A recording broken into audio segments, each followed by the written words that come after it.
her work around sustainability, of course, the kind of changes that she's trying to make in her community, and how we use art to make sure that those things happen. Faith, please tell us about especially the work around plastics and art as well as a way of making sure that we're sustainable and that we're expressing ourselves, especially for the young ones. Yes. If you have been in the slums, there's a place called Orodha. Mm-hmm. Orodha is a place where they sell all the plastics that need to be resold. So not most of the plastics get resold, because what would you do, for example, with something like a remote that cannot work anymore? Mm-hmm. So what I do is I go there, I pick up a specific theme, like let's say the remotes.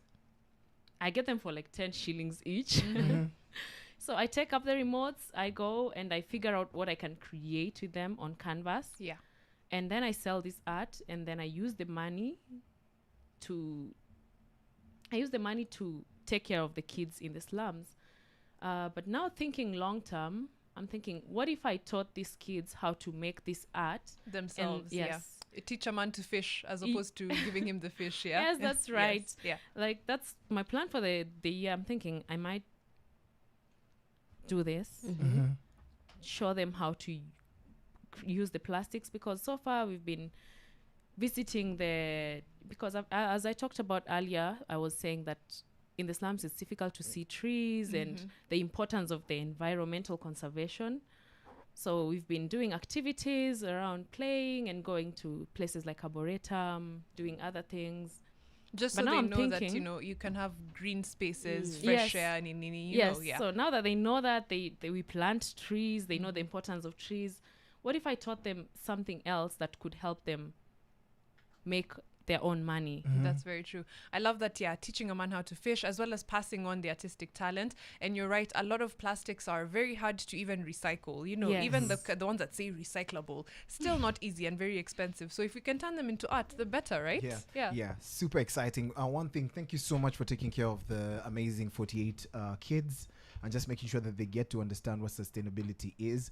And also, we'd like to know what your plans for the year are, because there's so many people who want to plug in and get to understand how best we can help. Maybe if you have a drive, we can join in. Twende pale, nara, cheze, sisi to come, kwa ground. Absolutely. Tuonge na watu, you never know. So just talk to us a little bit about your plans for 2024. Well, since I got the Miss Earth crown, I have been able to network and talk to people and see different perspectives with people who have the same drive as me, sustainability.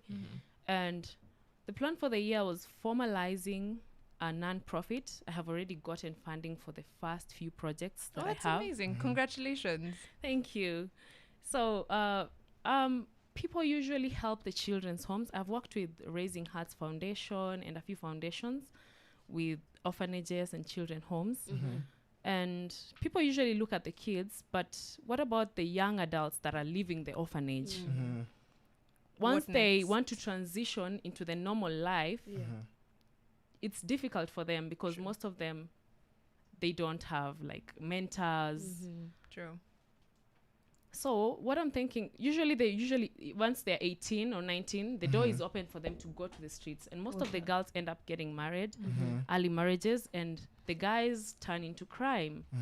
So I'm thinking if we could teach them skills that they could have, that the skills could help them. The creative industry right now in Kenya is like the next big thing. True. Yeah, 100%. I'm glad that the government, including that, like I was at the State House for the Talanta Hela show, Yes.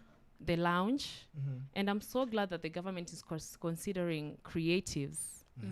I love that we're able to give them skills, and you're very focused on that, making sure that people are self-sustaining and we have a sustainable future. It's not just about the plastics, but it's also, can I sustain myself, right? Yes. Thank you so much for the amazing work you're doing, Faith. I love that we get a Miss Fire Kenya that is this amazing and this passionate about what she does, and I'm hoping that even beyond Miss Fire Kenya you continue to do this amazing work. I'll give you something we call Makofi ka Olomide over here, which is just to say congratulations for your funding and a job well done. Thank you for spending the morning with us as well. Thank you. It's my pleasure. Thank you for having me. And may you be successful in everything that you're doing. Amen. Because I'm just so pumped for the pageant, and of course pumped for the projects that you're going to have this year. So congratulations on that and all.